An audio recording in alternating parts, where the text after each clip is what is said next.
तुम्ही जेवण केलं तरी सुद्धा भुकेलं असू शकता? नाही. तुम्ही भरपूर पाणी पिलं तरी सुद्धा तहानलेले असू शकता का हो? नाही.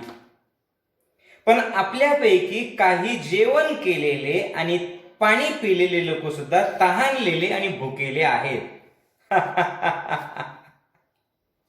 म्हणजे काय? माझ्याकडे सगळं काही आहे माऊलीजी, पण समाधानच नाहीये, आनंदच नाहीये. हे असंच झालं की जेवण केलं पण भूक आहेच.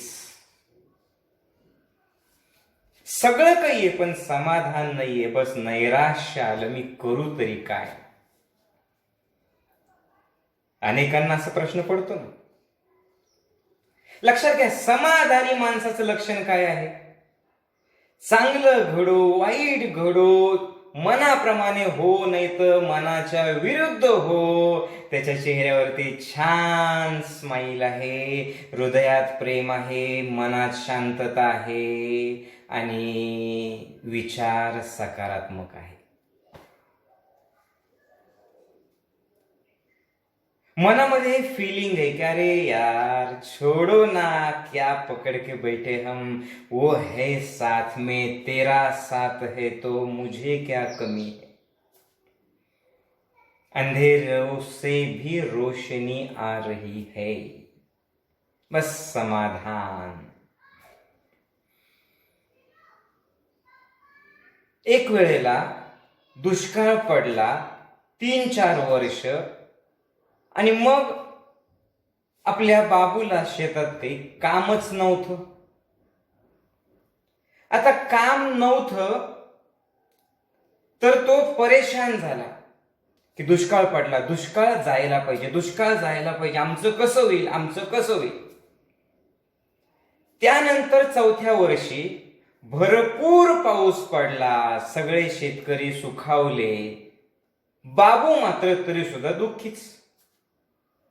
त्याला विचारलं, आता तुझ्या मनासारखं झालं, तुझी इच्छा पूर्ण झाली, पाऊस पडला, तरी सुद्धा तू दुःखी का बरे? म्हणजे म्हणूनच दुःखी. 3 वर्ष मस्त बसून राहायची सवय होती, आता पाऊस पडल्यामुळे मला काम करावं लागेल, आता कामाची सवयच नाही राहिली माऊलीची. बघितलं, इच्छा पूर्ण झाली तरी दुःखी, इच्छा पूर्ण नाही झाली तरी दुःखी. काम आहे, काम आहे, काम आहे, काम आहे म्हणून परेशान होते. इच्छा होती की कुठेतरी विश्रांती घ्यावी, आता घरीच बसून राहावं लागतं 21 दिवस, तरी सुद्धा समाधान नाही, जास्त परेशान. यार, आता माझी अवस्था त्या पिंजऱ्यातल्या वाघासारखी झालीये. वाघ आहे पण रिंग मास्टर घरी आहे बसलेली, आता करू तरी काय? पुन्हा ज्या वेळेला कामाला जाताल तरी देखील तेच म्हणताल, यार लागलं पुन्हा काम, कारण तुम्हाला समाधानी राहायचंच नाही. तुमच्या सर्व इच्छा या तुमच्या दुःखाचं कारण आहे. कारण इच्छा पूर्ण झाली तरी तुम्ही दुःखी आहेत, इच्छा पूर्ण नाही झाली तरी तुम्ही दुःखी आहे. मग समाधान काय आहे? इच्छांच्या पलीकडे जाणं. मी जसा जिथे आहे बस ठीक आहे.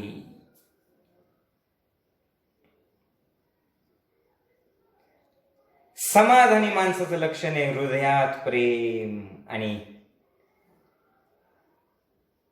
आनंदाचा झरा सतत वाहतोय तुमच्या आतून.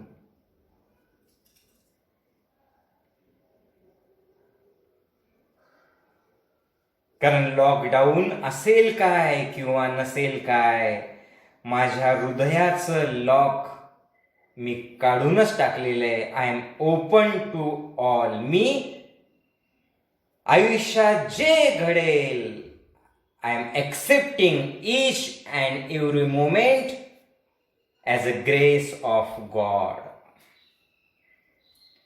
परमेश्वर मला जे देईल तो मी प्रसाद समजून स्वीकारतोय. हा भाव इच्छांच्या पलीकडे नेतोय. मग इच्छा नाही पाहिजे का? पाहिजे. पण इच्छांच्या पलीकडे जाणं म्हणजेच ध्यान.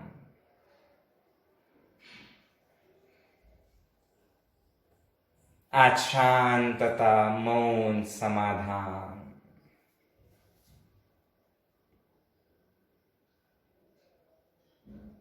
अनुभवत आहात हे ऐकताना?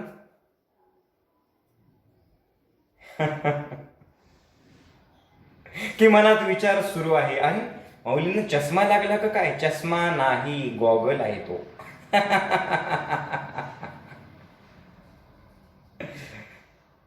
काहीतरी तर चेंज करायला पाहिजे.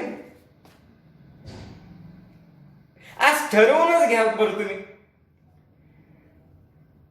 काय ठरवून घ्यायचं? जे जसं होईल, मी आनंदी आहे, मी समाधानी आहे, मी तृप्त आहे. मी माझ्या जीवनाला प्रसाद समजून स्वीकारलेला आहे. मग निराशेकडनं आनंदाकडे कसं जायचं? जायचंच नाही, कारण तुमचं मूळ स्वरूप आनंदी आहे. बस इच्छेतून मिळणारा आनंद हा आभासी आनंद आहे. आणि इच्छेच्या पलीकडे जाणारा, इच्छेच्या पलीकडे जाऊन तृप्ततेने जीवनाकडे बघणारा तो द्रष्टा, तो तुम्ही, तो मी, हा सच्चिदानंद स्वरूप आहे. म्हणून तुमचं प्रत्येक काम आनंदातून करा. तुमचं मूळ स्वरूप आनंदी आहे. जय गुरुदेव.